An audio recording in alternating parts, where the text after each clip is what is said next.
સુરતના ઓલપાડના અટોદરામાંથી ડિગ્રી વગર એલોપેથિક દવાની પ્રેક્ટિસ કરતી બોગસ મહિલા ડોક્ટરને ઝડપી પાડવામાં આવી છે.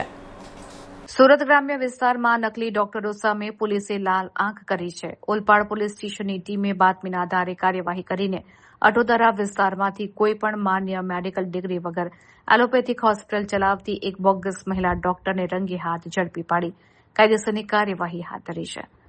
ઓલપાડ પોલીસને ચોક્કસ બાતમી મળી હતી કે અટોદરા ગામની હદમાં એક મહિલા તબીબી લાયકાત વિના ક્લિનિક ખોલીને લોકોના સ્વાસ્થ્ય સાથે ચેડા કરી રહી છે.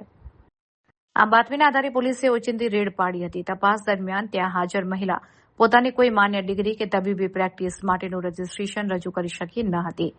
પોલીસે ઘટના સ્થળેથી બોગસ મહિલા ડોક્ટર ચાંદની જીતુ શાહુ ગુપ્તાની ધરપકડ કરી છે. પોલીસે ક્લિનિકમાંથી એલોપેથિક દવાઓ, ઇન્જેક્શન અને અલગ અલગ તબીબી સાધન સામગ્રી સહિત કુલ ₹7,402 નો મુદ્દામાલ જપ્ત કર્યો છે. ઓલપાડ પોલીસે આ નકલી મહિલા ડોક્ટર વિરુદ્ધ ગુનો નોંધી આગળની કાયદેસરની તપાસ હાથ ધરી છે. સ્થાનિક લોકોના આરોગ્ય સાથે ચેડા કરતા આવા તત્વો સામે પોલીસની આ કામગીરીથી પંથકના અન્ય બોગસ તબીબોમાં ફફડાટ વ્યાપી ગયો છે.